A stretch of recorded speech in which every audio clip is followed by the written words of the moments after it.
কুমিল্লার পর কক্সবাজারে বাসাবাড়িকে মন্দির ভেবে কোরআন শরীফ রাখার চেষ্টা করে অভিযুক্ত ইকবাল। নোয়াখালীতে পরিকল্পিতভাবে ব্যস্ত রাখা হয় আইনশৃঙ্খলা রক্ষা বাহিনীকে।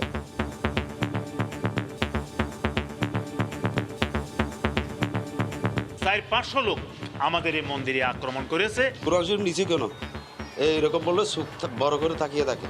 তো তোমার নাম কি? হয়তো আমার নাম ইকবাল হোসেন। ওসি মহোদয় এসে আমার কাছ থেকে কোরআন শরীফটা আমি ওনাকে সুপর্দ করি। সাধারণ মানুষকে নিজ দায়িত্বে সতর্ক থাকতে বললেন স্বরাষ্ট্রমন্ত্রী। রাজধানীতে শান্তি শৃঙ্খলা রক্ষার্থে আমরা তো সব ঘরে ঘরে পুলিশ দিতে পারি। রাজধানীতে শিল্পী কলাকুশলীদের সম্প্রীতি সমাবেশ। কাউকে আমি ডাকতে পারবো না, কেউ সাড়া দিবে না। সাম্প্রদায়িক কথার কোনো ধরনের কোনো ধর্ম নেই। এই দেশে উগ্র সাম্প্রদায়িকতার কোনো জায়গা নেই। দেখছিলেন প্রধান শিরোনাম। রাতের সময়ে সঙ্গে আছি আমি জাফর সাদিক। এবার অন্যান্য শীর্ষ সংবাদ। সরকারি সাম্প্রদায়িক সংঘাত তৈরি করেছে অভিযোগ বিএনপির। কর্মীদের ঐক্যবদ্ধ হওয়ার আহ্বান। আন্দোলনে ব্যর্থ হয়ে অপশক্তিকে উস্কে দিচ্ছে দলটি, বলছে আওয়ামী লীগ। বিশেষ ক্যাম্পেইনে টিকা নেওয়া 18%ই দেননি দ্বিতীয় ডোজ। প্রচারণার ধরনের ত্রুটি ছিল মত বিশেষজ্ঞদের। নিয়মিত কেন্দ্র থেকে নেয়ার সুযোগ আছে, বলছে অধিদপ্তর। পুরোদমে এগিয়ে চলছে পদ্মা সেতুর সড়ক পথের কাজ। শেয়ার পকেট নির্মাণ শেষ। শিগগিরই মূল সেতুর কার্পেটিং শুরু।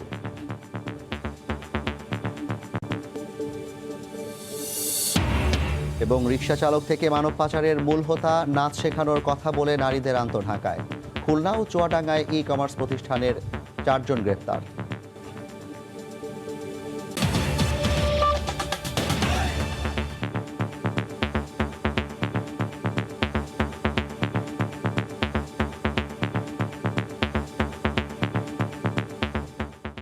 কুমিল্লার পর কক্সবাজারে বাসাবাড়িকে মন্দির ভেবে পবিত্র কোরআন শরীফ রাখার চেষ্টা করে ধর্ম অবমাননায় অভিযুক্ত ইকবাল হোসেন। এমনটাই ধারণা চকরিয়ার নয়াপাড়া গ্রামবাসীর। পরে তার কাছ থেকে কোরআন শরীফ উদ্ধার করেন স্থানীয়রা। আরও জানাচ্ছেন সুজাউদ্দিন রুবেল। চকরিয়ার খোটাখালী সবুজ পাহাড়ের নয়াপাড়া গ্রাম। সবুজ গাছপালা ঘেরা পাহাড়ের উপরে রয়েছে বেশ কিছু ঘরবাড়ি। সিঁড়ি বেয়ে উঠে যেতে হয় এসব ঘরবাড়িতে। সবুজ পাহাড়ের বাসিন্দা রমজান আলী। গেল 17 অক্টোবর রাত 10টায় নির্বাচনী কার্যক্রম শেষে সিঁড়ি বেয়ে নিজ বাড়িতে যান তিনি। কিন্তু পাহাড়ের চূড়ায় উঠতে বাড়ির গেটের সামনে দেখতে পান কেউ একজন বসে আছেন। পরে চিৎকার করলে রমজান আলীর স্বজনরা ছুটে আসেন। এ সময় বসে থাকা ব্যক্তি নিজেকে কুমিল্লার ইকবাল হোসেন পরিচয় দেয়। পরে রোহিঙ্গা মনে করে ইকবালের হাতে থাকা কোরআন শরীফটি নিয়ে নেয় স্থানীয়রা। পুরো ঘটনাটি ভিডিও করেন রমজান আলী। আমি দেখেই মনে করছি একটা ইয়াবা গ্রস্ত মাদকগ্রস্ত লোক মনে করছি। আমরা ভিডিওটা সেভ রাখি। চকরিয়া থানার ওসি মহোদয় এসে আমার কাছ থেকে কোরআন শরীফটা আমি ওনাকে সুপর্দ করি। ইকবালের হাতে কোরআন শরীফ দেখতে পেয়ে নানা প্রশ্ন করেন স্থানীয়রা। তবে কোরআন শরীফটি তার নানার দেয়া এবং ঘর ছেড়ে পালিয়ে এসেছে বলে দাবি করে ইকবাল। তো কোরআন শরীফ কেন নিছে? তোমার কোরআন শরীফ কে দিছে? হয়তো আমার নানাই দিছে। কোরআন শরীফ নিচে কেন এইরকম বললে বড় করে তাকিয়ে থাকে। তো তোমার নাম কি? হয়তো আমার নাম ইকবাল হোসেন। তো তুমি এখানে কিভাবে আসলা? তোমার বাড়ি কই? হয়তো আমার বাড়ি কুমিল্লা। কোরআনটা রেখে দেওয়ার পরে নামাই দিতেছি।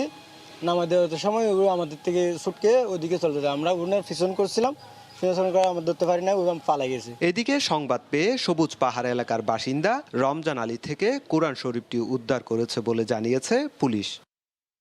কুমিল্লাতে যে মামলার ইনকোয়ারি অফিসার আছে উনি আমাদেরকে বার্তা পাঠিয়েছেন। আমরা ওই বার্তার আলোকে মূলত এটা করছি, না আমরা জানতাম না। তো ওই হিসাবে আমরা এটা রিকভারি করে রাখছি। আমরা ওটা কুমিল্লা পাঠাচ্ছি। গেল 21 অক্টোবর রাতে সৈকতের সুগন্ধা পয়েন্ট থেকে ইকবালকে আটক করে পুলিশ। এরপর 22 অক্টোবর সকালে কুমিল্লা পুলিশের কাছে হস্তান্তর করে কক্সবাজার পুলিশ। সুজাউদ্দিন রুবেল, সময় সংবাদ, কক্সবাজার। এ নিয়ে কথা বলতে স্টুডিওতে আছেন সহকর্মী রাশেদ লিমন। যাচ্ছি তার কাছে। রাশেদ, আপনাকে স্বাগত জানাচ্ছি। রাশেদ, একটা বাংলা চলচ্চিত্রের গান আছে, বিপদ বড়, কথার ওপর কেবল কথা সিলিং ছুঁতে চায়। আমরা এই ঘটনার পরপর দেখলাম যে আসলে রাজনৈতিক দোষারোপ, পাল্টাপাল্টি অভিযোগ এবং আইনশৃঙ্খলা বাহিনীর এক ধরনের গা সাওয়া কথা ছাড়া আসলে আমরা খুব বেশি অগ্রগতি দেখতে পাইনি। আপনার কাছে কি তথ্য আছে? অগ্রগতি আসলে যদি বলি, যখন 21 তারিখের আগে বা 21 তারিখ যখন ইকবাল গ্রেফতার হয়, ইকবালের গ্রেফতারের আগে কিন্তু যখন সিসিটিভির ফুটেজটা আসলে সামনে আসে, এ নিয়েও নানা কথা হয়। কিন্তু তারপর আসলে এই ক্ষেত্রে বলবো আইনশৃঙ্খলা রক্ষা বাহিনী কিন্তু তাদের যে সিসিটিভি ফুটেজ এবং সেই অনুযায়ী 21 তারিখে ইকবাল গ্রেফতার হলো। তারপরে কিন্তু আরেকটি ভিডিও ফুটেজের মাধ্যমে কিন্তু তার সহযোগীদের শনাক্ত করা হলো। আমরা যদি একটু দেখি যে এই কুমিল্লা যখন ইকবাল যখন গ্রেপ্তার হয়েছিল তখন কিন্তু এর ভেতরের অনেক কিছু আসলে আইনশৃঙ্খলা রক্ষা বাহিনী না বললেও তারা বলছে বিষয়টা নিয়ে তারা তদন্ত করছে। আমি একটু যদি বলি, ইকবালকেই তো আসলে সরাসরি মূল হোতা হিসেবে চিহ্নিত করা হয়েছে। এই যে ইকরামেরও কিন্তু একটা রাজনৈতিক সম্পৃক্ততা আছে।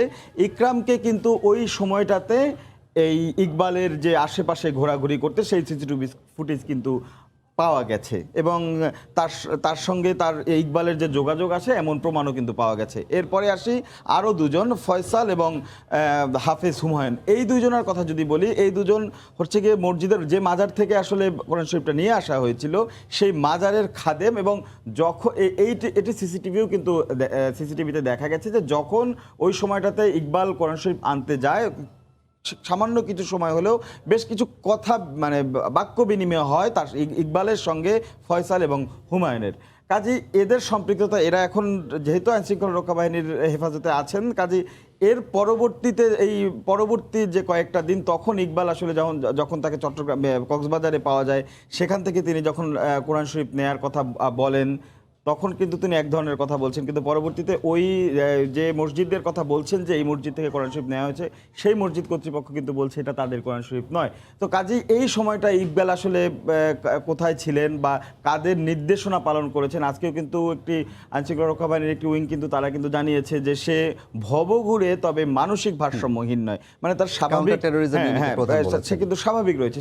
কাউন্টার টেরোরিজমের ইউনিটের এই বক্তব্য কিন্তু বোঝা যায় যে সে আসলে স্বাভাবিক যেটা করেছে স্বাভাবিকভাবেই করেছে, সে নিজে না করলেও অবশ্যই পেছনে যেহেতু তার সঙ্গে লিঙ্ক আপ আছে আরও বেশ কয়েকজনের, কাজেই অবশ্যই এটা বোঝাই যায় কেউ বা কারো দ্বারা প্রভাবিত হয়েই তিনি এই কাজগুলো করেছেন। এক সপ্তাহেরও বেশি সময় ধরে গ্রেফতার হয়েছে, আইনশৃঙ্খলা বাহিনী কি বলছে এখনো কেন তার কাছ থেকে সঠিক তথ্যটা বের হয়ে আসছে? তারা আসলে বলছে একটু সময় নিচ্ছে, যেহেতু শুধু কুমিল্লার ঘটনা না পরের ঘটনাগুলোও আসলে তারা একের পর এক খতিয়ে দেখছেন এবং তারা চেষ্টা করছেন যে একদম পুরোটা হয়তো বা আইনশৃঙ্খলা রক্ষা বাহিনী হয়তো তারা কিছু পেয়েছেন এই মুহূর্তে সেটি সংবাদ মাধ্যমে বলতে চাচ্ছে না, একবারে হয়তো বা পুরোপুরি ঘটনা বলবে। এবং আপনি যেটা বলছিলেন যে কথার উপর কেবল কথা, আসলে এইটাই সবচেয়ে বড় বিষয় যে একটা রাজনৈতিক এই ধরনের ঘটনাকে আসলে যদি ফৌজদারি অপরাধ হিসেবে বিবেচনা করে সরাসরি যায় সেক্ষেত্রে কিন্তু একটা সুবিধাজনক অবস্থা থাকে। রাজনৈতিক তকমা দিতে গেলেই কিন্তু তখন একটি বিষয়গুলো ঝুলে যায়। আমরা যদি বলি যে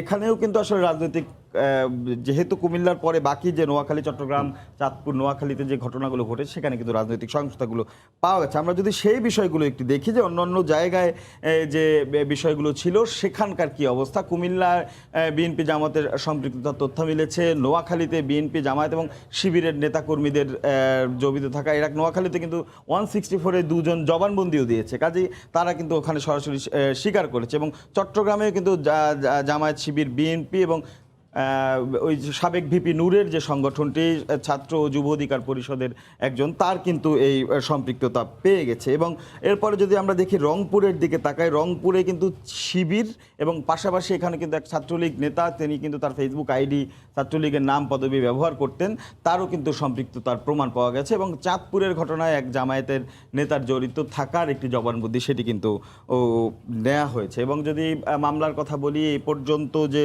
যে সাম্প্রদায়িক সহিংসতা কিন্তু এই ঘটনাগুলোতে কিন্তু প্রায় 1 শতাধিক মামলা হয়েছে, 102টি মামলা করা হয়েছে এবং আসামি করা হয়েছে 20,619 জন এবং এ পর্যন্ত গ্রেপ্তার হয়েছে 584 জন। তো এই মোটামুটি আসলে বলা যায়। তবে আমাদের সহকর্মী বখতিয়ার মুন্না, তাকে দেখেছি আমরা, তিনি গিয়েছিলেন নোয়াখালীতে, সেখানকার পরিস্থিতি বা ওই দিনকের যারা ভিকটিম, যারা ভুক্তভোগী তাদের সঙ্গে যেমন কথা বলেছেন, পাশাপাশি আইনশৃঙ্খলা রক্ষা বাহিনীর সঙ্গে কথা বলেছেন। আইনশৃঙ্খলা এই কুমিল্লার ঘটনায় আসলে একটু বোঝা যায় যে যারা এই ধরনের সহিংসতা করেছে বা সাম্প্রদায়িক সম্প্রীতি বিনষ্টের চেষ্টা করছে তারা কতখানি পরিকল্পিত বা তারা কতখানি পরিকল্পনা নিয়ে গেছে। আমার কাছে কিছু ভিডিও ফুটেজ আছে, সেগুলো যদি একটু দেখি যে বিষয়গুলো আমরা দেখছি যে ওই দিনকে যে ঘটনাগুলো ঘটেছে বা যে অবস্থা দেখছেন সেটির চিত্র তো রয়েছেই, কিন্তু মূলত এই কুমিল্লার ঘটনার পরে নোয়াখালী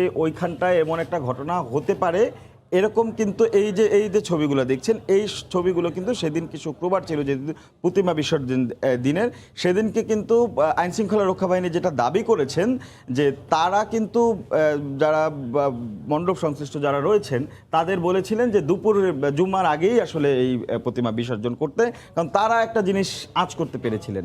তারই প্রেক্ষিতে আমরা যদি দেখি এখানটাতে যে তারা যে পরিকল্পনা সাজিয়েছে, তারা কিন্তু জুমার পরে যখন বের হয়েছে, আমি যদি আবারও একটু সেই ছবিটা দেখতে পারি যে জুমার পরে যখন তারা বের হওয়ার পরে কিন্তু তারা আইন শৃঙ্খলা রক্ষা বাহিনীর সঙ্গে একটা মোটামুটি একটা তাদের সঙ্গে সংঘর্ষ জড়িয়ে একটা দল বা একটা পক্ষ যারা আসলে সাধারণ মানুষকে বুঝিয়েছে যে আমাদের প্রতিবাদে বাধা দিচ্ছে আইন শৃঙ্খলা বাহিনী, তারা সাধারণ মানুষকে নিয়ে ওই দিকটা ব্যস্ত। বাকি দলটা যারা আসলে সহিংসতা করেছে তারা কিন্তু ঠিক ওই সময়টাতে এইভাবে মন্দিরে গিয়ে তারা কিন্তু এই হামলা এবং বেশ কিছু জায়গায় এই যে ভাঙচুর কার্যক্রম করেছে। অর্থাৎ পুরো বিষয়টা কিন্তু তাদের ক্ষেত্রে একদম পরিকল্পিত ছিল এবং তারা কুমিল্লার ঘটনাটা কাজে লাগিয়ে যে একটা পরিকল্পিত ঘটনা তৈরি করতে সেটি কিন্তু স্পষ্ট। এবং এখানে দুজন 164 জবানবন্দি দিয়েছে, কিন্তু তারপরও আসলে আরও অধিকতর তদন্তর পরে আসলে কোন বিষয়টা বেরিয়ে আসে, বিশেষ করে নোয়াখালীর বিষয়টা, সেটি আসলে দেখার বিষয়।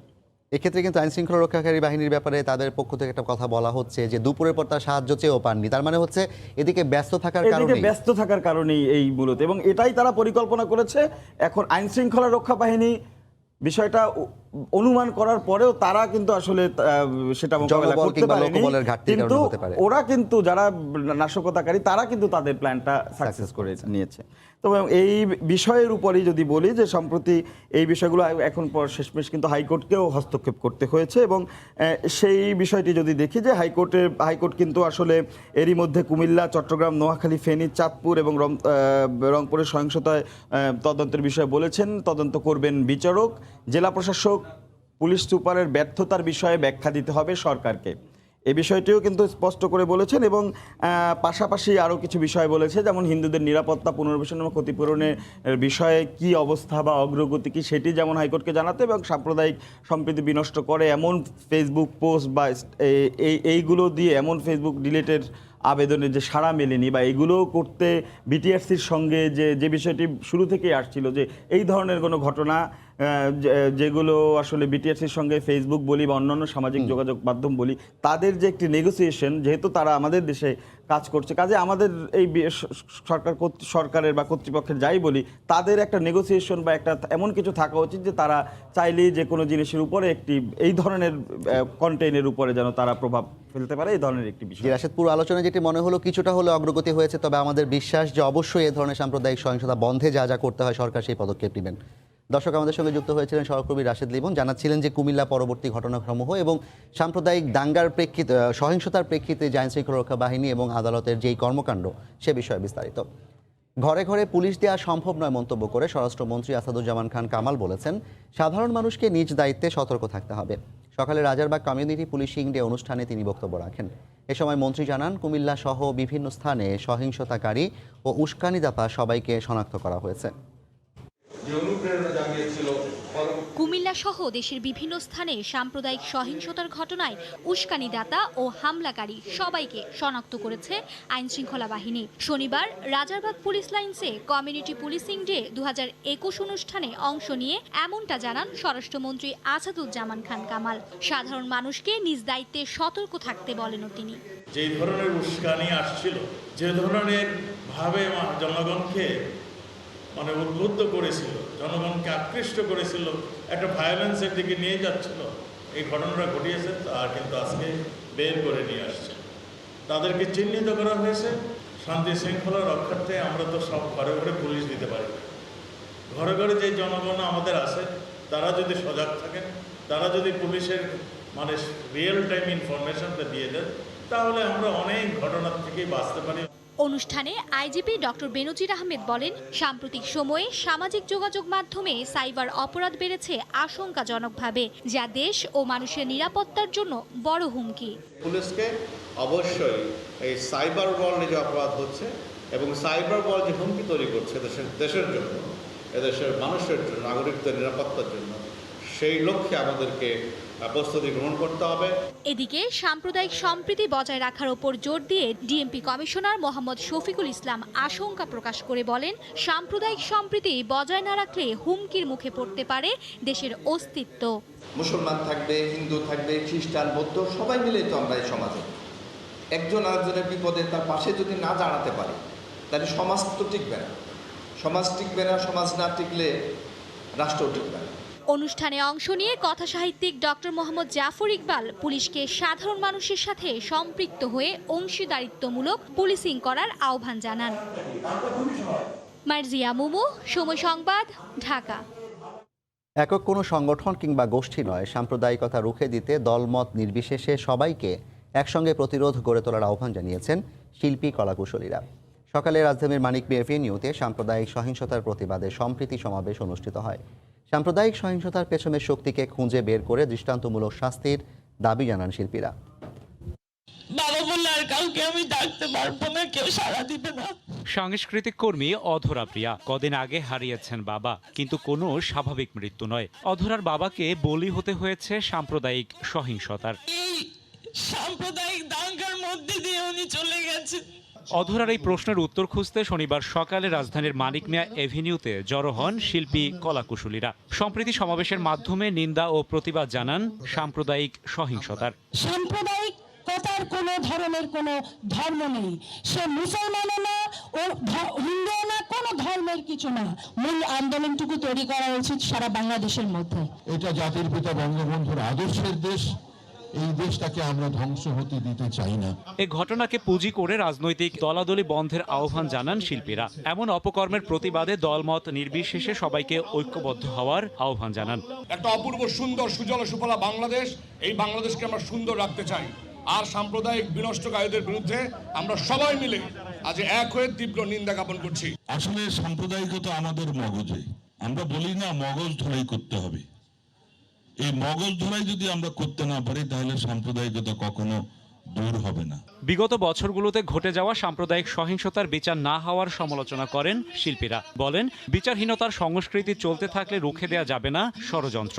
এখন সময় আছে বাংলাদেশকে রুখে দাঁড়াতে হবে অসাম্প্রদায়িক শক্তির বিরুদ্ধে, এই সমস্ত পশুদের বিরুদ্ধে। এটা অমোঘ সত্য যে এই দেশে সহিংসতা এবং উগ্র সাম্প্রদায়িকতার কোনো জায়গা নেই। বাংলার মাটিতে সকল ধর্মের সকল মানুষের অধিকার আদায়ে ঐক্যবদ্ধ থাকার অঙ্গীকার করেন সংস্কৃতি কর্মীরা। দেখতে তুমি আমার মতই, তোমার মতই আমি, তবুও কেন পরস্পরে যুদ্ধে আমরা নামি। রাশেদ বাপ্পি, সময় সংবাদ, ঢাকা। সরকারি সাম্প্রদায়িক সহিংসতাকে উস্কে দিয়ে বিএনপির ঘাড়ে দায় চাপানোর চেষ্টা করেছে বলে অভিযোগ করেন বিএনপির শীর্ষ নেতারা। এই সুযোগে দলটির নেতাকর্মীদের বিরুদ্ধে মামলা ও গ্রেফতার করা হচ্ছে বলে দাবি তাদের। একই সঙ্গে বর্তমান সরকারের বিরুদ্ধে ঐক্যবদ্ধ হওয়ারও আহ্বান নেতাদের। রাজধানীতে আলাদা অনুষ্ঠানে তারা কথা বলেন। নিত্যপণ্যের দাম বাড়ার প্রতিবাদে বেশ কদিন ধরেই রাজপথে বিএনপি। বাজার নিয়ন্ত্রণের দাবিতে শনিবার জাতীয় প্রেস ক্লাবের সামনে মানববন্ধনের আয়োজন করে যুবদল। অংশ নেন বিএনপির বিভিন্ন পর্যায়ের নেতারা। দলটির স্থায়ী কমিটির সদস্য মির্জা আব্বাস অভিযোগ করে বলেন, সরকার দলীয় সিন্ডিকেটের কারণে নিয়ন্ত্রণহীন নিত্যপণ্যের বাজার। এছাড়া দেশের বিভিন্ন স্থানে ঘটে যাওয়া সাম্প্রদায়িক সহিংসতার দায় চাপান ক্ষমতাসীনদের উপরেই। এই সরকার উস্কানি দিয়ে বিএনপিকে ভাসানোর জন্য ওরা অপকর্ম করে বিএনপি ধারে দোষ চাপাচ্ছেন। এইটা প্রমাণ করে তিনি ক্ষমতায় টিকে থাকতে চান। রংপুর বিভাগ প্রেস ক্লাবে আরেক আলোচনা সভায় বিএনপির স্থায়ী কমিটির সদস্য ডক্টর খন্দকার মোশাররফ হোসেন দাবি করেন, দুর্গোৎসবে পরিকল্পিতভাবে বিশৃঙ্খলা ঘটানো হয়েছে। সাম্প্রদায়িক সম্প্রীতি নষ্ট করার জন্য যে ঘটনা, এটা বাংলাদেশের সবাই বুঝে যে সরকারের প্ররোচনায় একটি গোষ্ঠীকে দিয়ে এই ঘটনাটা ঘটানো হয়েছে। এদিকে রাজধানীর একটি হোটেলে এক বইয়ের মোড়ক উন্মোচন অনুষ্ঠানে অংশ নিয়ে বিএনপি মহাসচিব বলেন, বর্তমান পরিস্থিতি ও সরকারের পরিবর্তন চায় দেশের জনগণ। চরম নৈরাজ্য চলছে, লক্ষ্য একটি, সেটি হচ্ছে যে কিভাবে অর্থ উপার্জন করা যায়। মানুষের মধ্যে একটা বড় রকমের জিজ্ঞাসা হয়েছে এই পরিবর্তনটা কবে আসবে। আমরা অবশ্যই বেরোতে পারবো, যে মানুষকে জেগে উঠতে হবে। এ সময় মির্জা ফখরুল অভিযোগ করে বলেন, দেশে মেগা প্রজেক্টের নামে বিভিন্ন খাতে দুর্নীতি চলছে, যেগুলোতে আপনার কমিশন পাওয়া যাবে। আহমেদ সালেহীন, সময় সংবাদ, ঢাকা।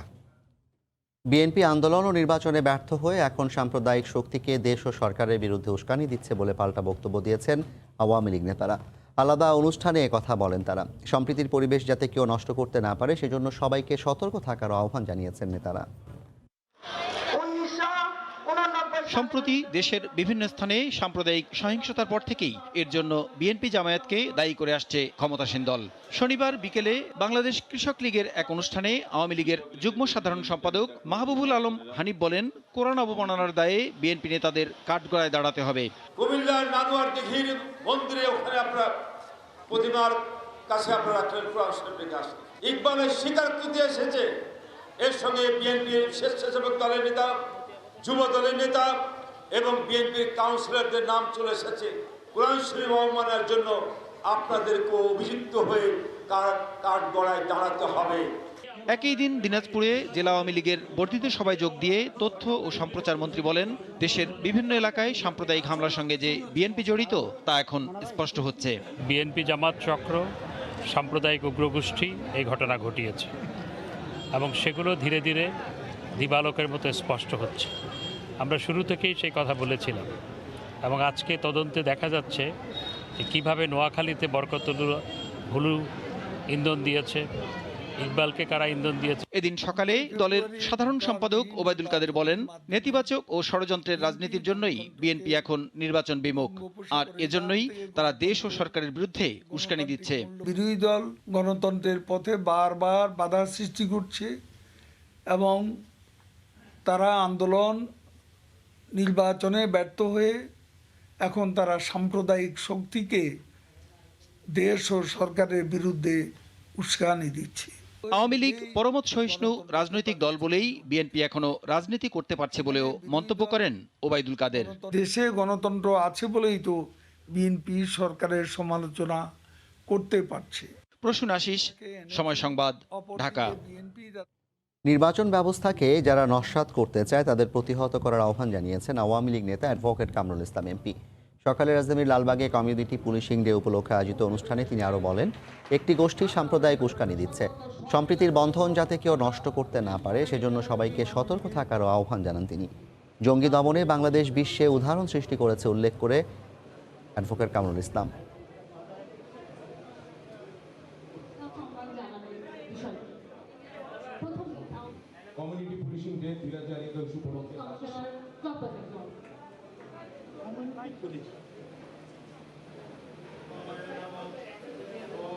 অপশক্তি কিন্তু ষড়যন্ত্র করে জাতীয় নির্বাচন যেন সব দলগুলো প্রস্তুতি গ্রহণ করছে, সেই মুহূর্তে দেশে একটা সাম্প্রদায়িক উস্কানি, সাম্প্রদায়িক বিষ পাপড় ছড়ানোর জন্য একটা ধর্মীয় উন্মাদনা সৃষ্টি করার জন্য ষড়যন্ত্র করে তারা ব্যর্থ হয়েছে। নির্বাচন ব্যবস্থাকে যারা নস্যাৎ করতে চায়, দেশকে যারা বিভিন্ন অজুহাতে দেশে যারা অরাজক অবস্থা সৃষ্টি করতে চায়, সন্ত্রাস সৃষ্টি করতে চায়, অতীতে যারা সন্ত্রাস করেছিল, আগুন সন্ত্রাস করেছিল, যারা এই কাজগুলো করতে চায় তাদের ব্যাপারে আমরা সাবধান। পদ্মা সেতু চলাচল উপযোগী করতে কাজ চলছে পুরো দমে। ইতোমধ্যে সড়ক পথের শেয়ার পকেটের কাজ শেষ হয়েছে। 4 লেন সেতুর মাঝখানে ডিভাইডার 4 কিলোমিটার সম্পন্ন হয়েছে, আর মূল সেতুর কার্পেটিং শুরু হবে শিগগিরই। নাসিরউদ্দিন উজ্জ্বলের রিপোর্ট, ছবি তুলেছেন আবু সাইদ। স্বপ্নের পদ্মা সেতু যান চলাচলের উপযোগী করতে চূড়ান্ত পর্যায়ের কাজ চলছে। শুক্রবার বিকেলে 2 নম্বর মডিউলের সবশেষ 27টি শেয়ার পকেটের ঢালাই শেষ হয়। 4 লেন সেতুর মাঝখানে ডিভাইডার এরই মধ্যে 4 কিলোমিটার তৈরি হয়েছে। নিচতলায় সেতুর গ্যাস লাইন স্থাপন কাজ জাজিরার পাশাপাশি মাও প্রান্তেও চালু হচ্ছে। ড্রেজিং ডিজাইন লেভেলে হয়ে গেলে ওখানে অ্যাপ্রনে বস্তা ফেলবে, স্লোপে বস্তা ফেলবে, স্লোপে পাথর ফেলবে, আর আপার স্লোপে ব্লক বিছাবে। দুইটাই ইনশাল্লাহ সামনের সিজনে শেষ হয়ে যাবে। জাজিরা প্রান্তের ভায়াডাক্টের 120 মিটার এলাকায় কার্পেটিং হয়েছে। মূল সেতুর কার্পেটিং শুরু হবে শিগগিরই। ওয়াটারপ্রুফিং হয়ে গেলে সিকোয়েন্সিয়ালি চলতে থাকবে কাজ। এখন ওয়াটারপ্রুফিং চলবে, ওইটার কাজ চলবে, এইভাবে রেগুলারলি শুরু হয়ে যাবে। আর সেতুটি যানবাহন চলাচলের জন্য খুলে দিতে দ্রুত কাজ চলছে বলে জানালেন প্রকল্প পরিচালক। 3টা লেয়ারে 4 মিলিমিটার আমাদের হবে। এটা দেওয়ার পরে তখন আমরা ফার্স্ট লেয়ার অ্যাসফল্ট করব, সেকেন্ড লেয়ার অ্যাসফল্ট করব, তারপরে পর্যায়ক্রমে রোড মার্কিং আর তার লাইটিং টাইটিং এর কাজগুলো হবে। সেতুর রেলিংয়ে ৬,৪৭৩টি প্যারাপেট ওয়াল স্থাপন হয়ে গেছে, বাকি মাত্র ১,৩৮০টি। পদ্মা সেতুর সার্বিক অগ্রগতি ৮৮%, আর মূল সেতুর অগ্রগতি ৯৫%। মুন্সিগঞ্জের মাওয়া থেকে নাসির উদ্দিন উজ্জ্বল, সময় সংবাদ। প্রধানমন্ত্রীর জন্মদিন উপলক্ষে বিশেষ ক্যাম্পেইনে করোনা টিকা নেওয়া 18% মানুষই নেননি দ্বিতীয় ডোজ। এর জন্য ভ্যাকসিন ব্যবস্থাপনার প্রচারণার ধরন নিয়ে প্রশ্ন তুলেছেন বিশেষজ্ঞরা। স্বাস্থ্য অধিদপ্তর বলছে, যারা দ্বিতীয় ডোজ পাননি নিয়মিত কেন্দ্র থেকে যে কোনো সময় তারা টিকা নিতে পারবেন। ফারুক ভূঁইয়া রবিনের রিপোর্ট।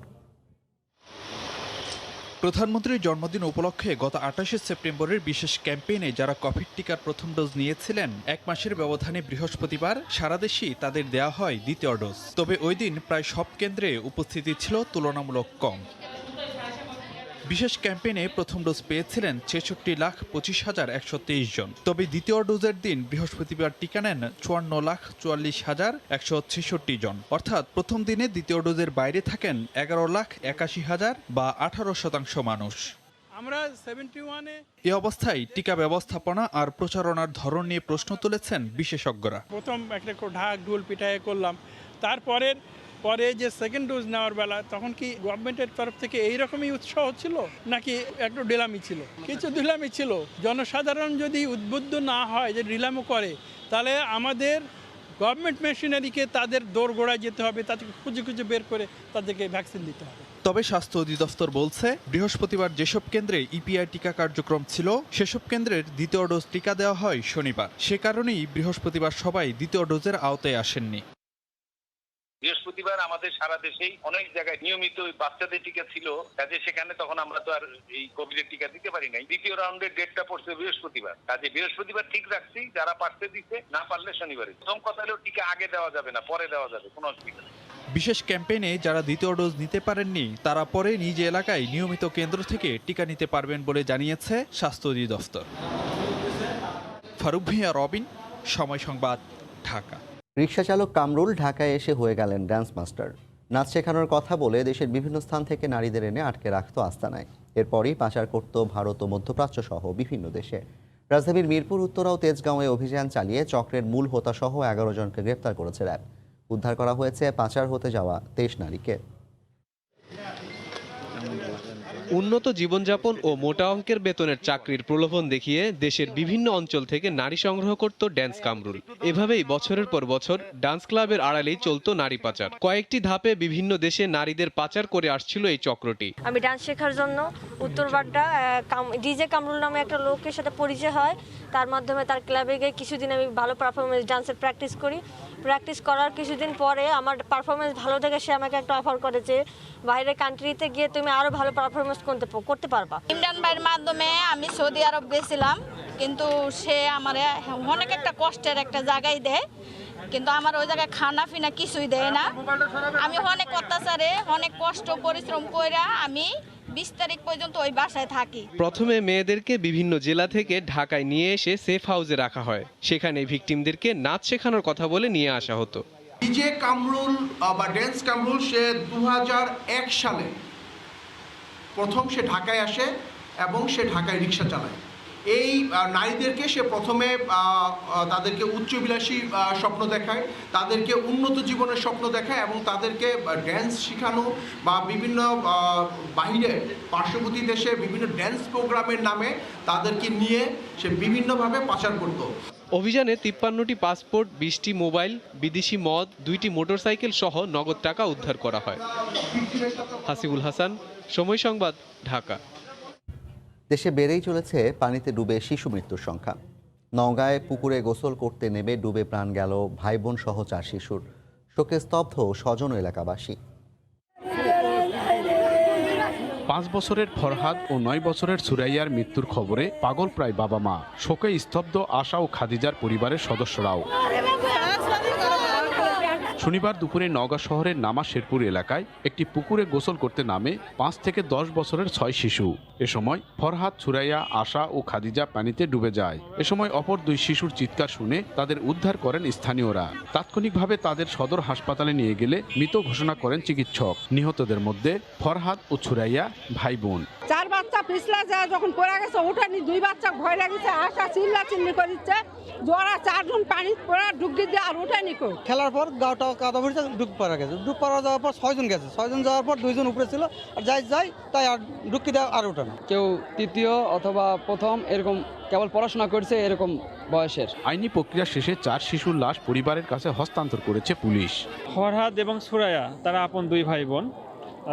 আপনার ফরহাদের বয়স 6 বছর এবং সুরাইয়ের বয়স 8-9 বছর হবে। সাঁতার না জানার কারণে 4 জনই ডুবে মারা যায়। নিহত 4 শিশু আরজি নওগাঁ সরকারি প্রাথমিক বিদ্যালয়ের শিক্ষার্থী ছিল। এমআর রকি, সময় সংবাদ, নওগাঁ। বেসরকারি টেলিভিশন চ্যানেলের মালিকদের সংগঠন অ্যাডকোর বার্ষিক সাধারণ সভা ও ত্রিবার্ষিক নির্বাচন অনুষ্ঠিত হয়েছে। সকালে রাজধানীর একটি হোটেলে সদস্যদের প্রত্যক্ষ ভোটে 15 জন পরিচালক নির্বাচিত হন। সকালে গুলশানের একটি হোটেলে সংগঠনটির সাধারণ সভায় অংশ নেন অ্যাডকোর সদস্যরা। এ সময় সংগঠনের বিভিন্ন কর্মকাণ্ড ও আগামীর কর্মপরিকল্পনা নিয়ে আলোচনা করেন তারা।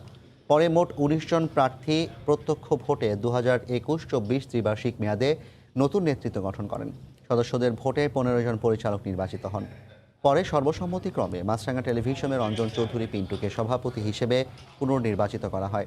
এছাড়া ডিবিসি নিউজের চেয়ারম্যান ইকবাল সোবহান চৌধুরীকে সিনিয়র সহসভাপতি এবং দেশ টিভির আরিফ হাসান সহসভাপতি নির্বাচিত হন। রাজশাহীর বায়া আড়তে কমেছে সব ধরনের মাছের সরবরাহ, এতে প্রকারভেদে মাছের দামও বেড়েছে। তবে ছোট মাছের দাম ছিল হাতের নাগালেই।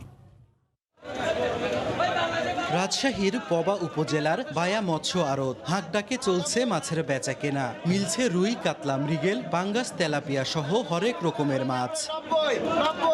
প্রতিদিন ভোরের আলো ফুটতেই পুকুরে চাষ করা হরেক রকম তাজা মাছ বিক্রি করতে আড়তে নেন খামারিরা। তবে আড়তে এবার মাছের সরবরাহ কম, এ কারণে দাম অনেকটা বেশি। প্রকারভেদে কেজিতে বেড়েছে 20 থেকে 50 টাকা পর্যন্ত। তবে উল্টো চিত্র দেখা গেছে নদী, নালা, খালবিল থেকে ধরা ছোট মাছের ক্ষেত্রে। সরবরাহ ভালো থাকায় দামও কম।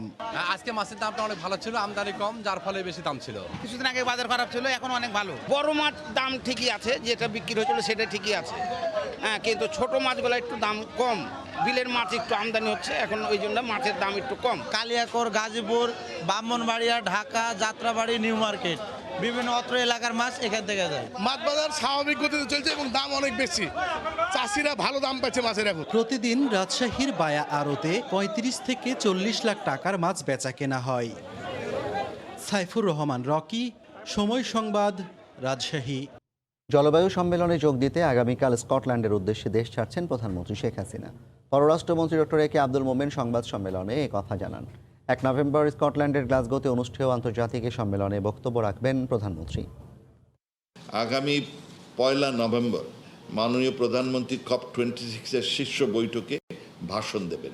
G20 তারা অ্যাগ্রেসিভলি কাজ করবে যাতে তাদের এমিশনটা কমে এবং ক্লাইমেট যেটা 1.5 ডিগ্রির মধ্যে আসে। 2015 সালের থেকে অঙ্গীকার করেছে যে এই ক্লাইমেট ফান্ডে তারা $100 বিলিয়ন আপনার অনুদান দেবে প্রতি বছর। যে তোমরা খালি মুখে মুখে বলো this time you must give it. 11 November তারিখে প্যারিসে ইউনেস্কোর সদর দপ্তরে UNESCO Bangladesh Bangabandhu Sheikh Mujibur Rahman international prize for creative economy শীর্ষক এই আন্তর্জাতিক পুরস্কারটি বিজয়ী ব্যক্তি এবং সংস্থাকে প্রদান করা হবে। নজিরবিহীন নিরাপত্তার মধ্য দিয়ে ইতালির রোমে আজ থেকে শুরু হলো 2 দিনব্যাপী G20 সম্মেলন। সম্মেলনকে কেন্দ্র করে শহর জুড়ে চলছে পরিবেশবাদী বিভিন্ন সংগঠনের বিক্ষোভ কর্মসূচি। এ সময় বিভিন্ন ব্যানার হাতে স্লোগান দেন বিক্ষোভকারীরা। তাদের দাবি, চলমান সম্মেলন থেকে পরিবেশ বাঁচাতে কোনো কার্যকর সিদ্ধান্ত না এলে জোরদার করা হবে আন্দোলন। বিক্ষোভ কর্মসূচি থাকায় শহর জুড়ে পুলিশ ও সেনা সদস্য সহ 5000-এরও বেশি নিরাপত্তা কর্মী মোতায়েন করা হয়েছে। এছাড়াও রোমের 14টি মেট্রো স্টেশন বন্ধ রাখা হয়েছে। পাশাপাশি যান চলাচল সীমিত করা হয়েছে বহু এলাকায়। সম্মেলনে অংশ নিতে এরই মধ্যে রোমে পৌঁছেছেন মার্কিন প্রেসিডেন্ট জো বাইডেন, যুক্তরাজ্যের প্রধানমন্ত্রী বরিস জনসন, জার্মানির চ্যান্সেলর অ্যাঙ্গেলা মার্কেল, ভারতের প্রধানমন্ত্রী নরেন্দ্র মোদী সহ বিশ্ব নেতারা।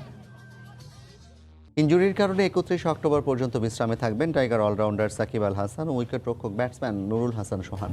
শুক্রবার ক্যারিবিয়ানদের বিপক্ষে ম্যাচ চলাকালীন হ্যামস্ট্রিং ইনজুরিতে পড়েন সাকিব। পরে তাকে রাখা হয় 48 ঘন্টা বিশ্রামে। সাকিবকে পর্যবেক্ষণ করে নেওয়া হবে পরবর্তী সিদ্ধান্ত, যার উপর নির্ভর করবে মঙ্গলবার প্রোটিয়াদের বিপক্ষে ম্যাচে তার খেলা না খেলার বিষয়টি। এদিকে 3 দিনের বিশ্রাম শেষে সোহানের ব্যাপারে সিদ্ধান্ত আসবে 1 নভেম্বর। ইনজুরির কারণে ওয়েস্ট ইন্ডিজের বিপক্ষে ম্যাচ খেলতে পারেননি সোহান। টানা 3 ম্যাচ হেরে টুর্নামেন্ট থেকে বিদায় প্রায় নিশ্চিত বাংলাদেশের। তবুও শেষ 2 ম্যাচে ইতিবাচক ফলাফলের লক্ষ্য রিয়াদের দলের।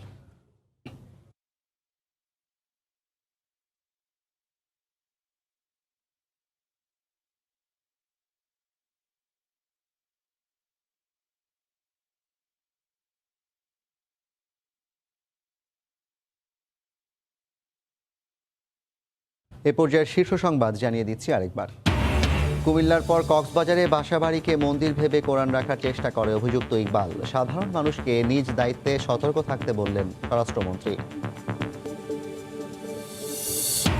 সরকারি সাম্প্রদায়িক সংঘাত তৈরি করেছে অভিযোগ বিএনপির, কর্মীদের ঐক্যবদ্ধ হওয়ার আহ্বান। আন্দোলনে ব্যর্থ হয়ে অপশক্তিকে উস্কে দিচ্ছে দলটি, বলছে আওয়ামী লীগ। এই ছিল রাতের সময়, সঙ্গে থাকুন সময়ের।